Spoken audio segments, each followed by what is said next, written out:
As they advanced, they discovered the hill had a series of concentric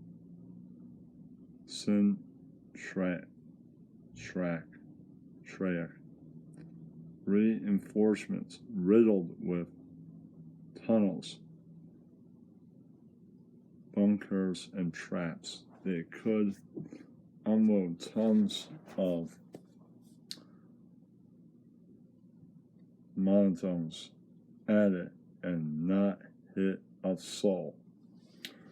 The Pavan snipers were lethally accurate, picking off GIs left and right. Clearing the hill of foliage became the top priority. Despite the napalm and the shelling, the Pavan seemed to be impervious, launching wave after wave of counterattacks from their bunkers. Higher up, American troops were chopped down as fast as they could attack, time after time. Several times managed Combs Links meant death by friendly fire to survive the jungle, the mud, the snipers, and the mines, only to be cut down by your own guns. These were maybe the most demoralizing deaths of all. Possibly. Alright, here's that. Alright, and here's that. Boom. Alright, turning the page.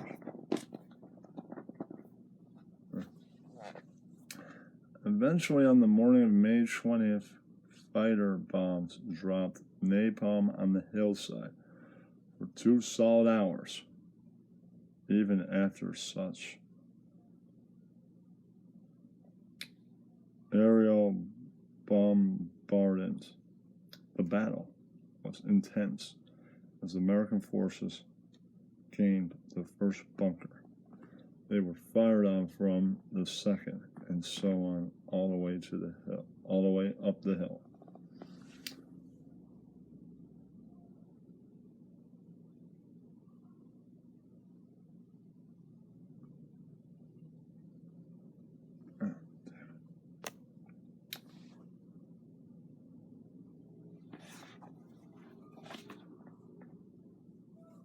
I have to say, in artillery baggage of equally forces followed, after which infantry could advance on one of the last pages.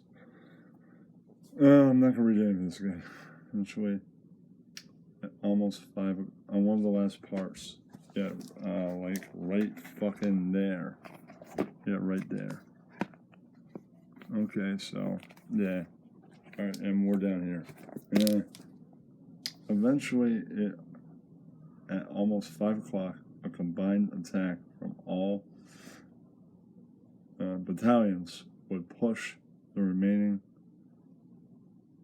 Pavan from the hill completely. Over 10 days, 78 Americans had died, and more than 5,000 were wounded. Securing a hill, many argued, could have been bombed instead. AP Baya was christened Hamburger Hill by the men who fought those for the miraculous speed with which it chewed up young flesh. Along with the offensive, AP Baya turned the tide of Republican opinion about the war. Before AP Baya, the USA still sought victory in Vietnam. Now they wanted the nightmare to be over. All right. Outro. Artist Tony Parker. Colorist Aladdin Kuar. Now, I forgot to show the last scene, I believe. All right, that's the last scene. Oh, Jesus. Sun's still wrecking it. Trying to show it to you. All right, get close. All right, we're going on to that outro. All right. Santa Monica Pier, November 1969. That's great, guys. And one more. That's perfect. That's it. Just look towards the light for me. Okay, that's great. Okay, you want to walk up a bit. Take some in Venice. So this is where you guys met, right? It was sitting up there on the sand, and Jim walked by, and I knew him from UCLA, and I said, hey. Jim came over, and we started talking. He read me some poems he written in Womb. You know, they were terrific. I mean, just incredible. Here's all that. Jesus.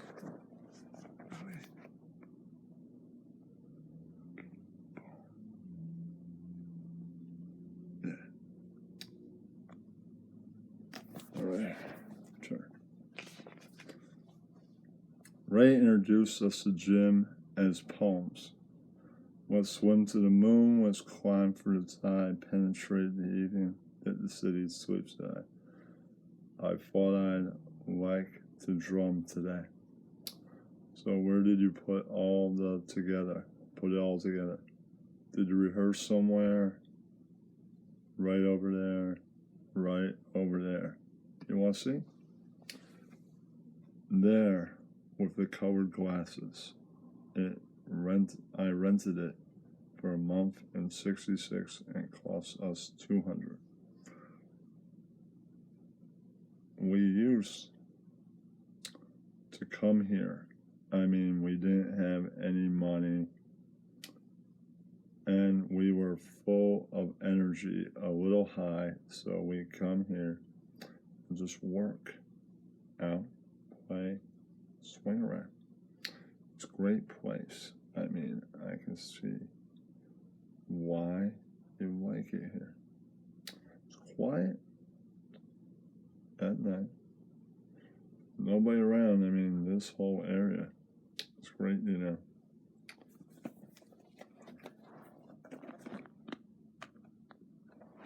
Very close.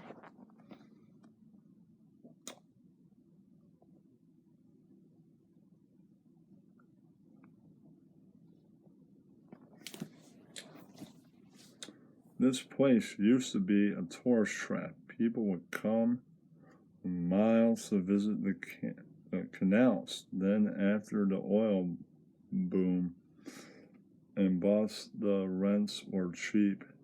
That's when you got the beat poets moving in. That's great. Just one more like that. The whole area was an artist colony for years before LSD or any of this. It's like it's in the boonies of the place, in the water, you know.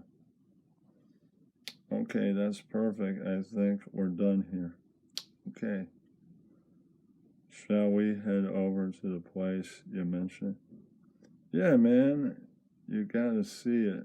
Dorothy and I were driving past. I just knew that was it.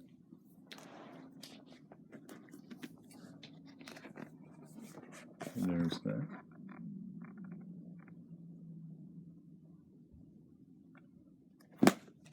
Okay. I can't see anyone. I mean, we can take some outside.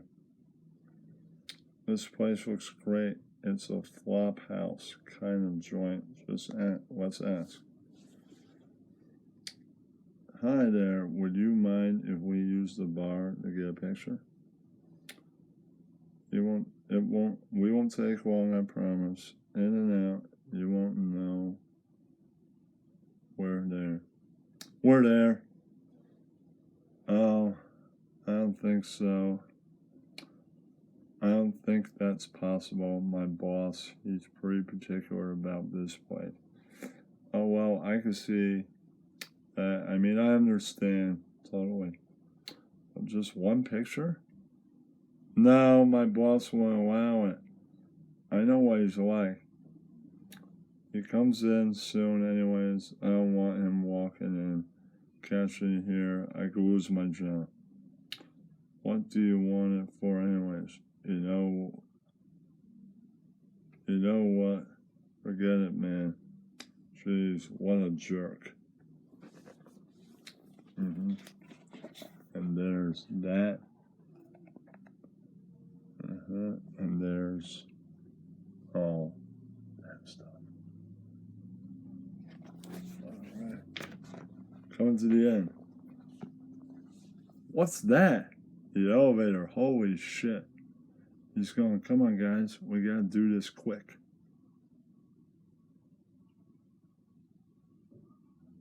That's it, boys. That's the shot.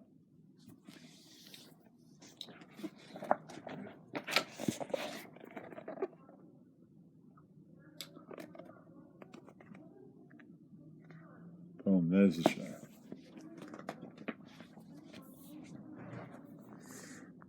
That was great. Wow. Hey, shall we get a beer? There's a place I know. It's called the Hard Rock Cafe. So what do you think? Was it what you imagined?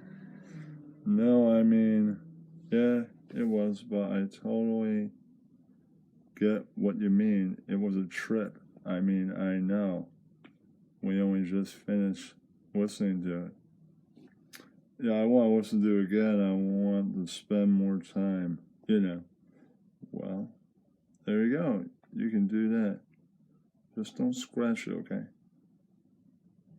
For sure? I mean, thanks. I won't. That's it. If all of you enjoyed the Morrison Hotel Comic book, more videos. Like, subscribe, and tell your friends. Yeah, that's right. All right, I'll see you later.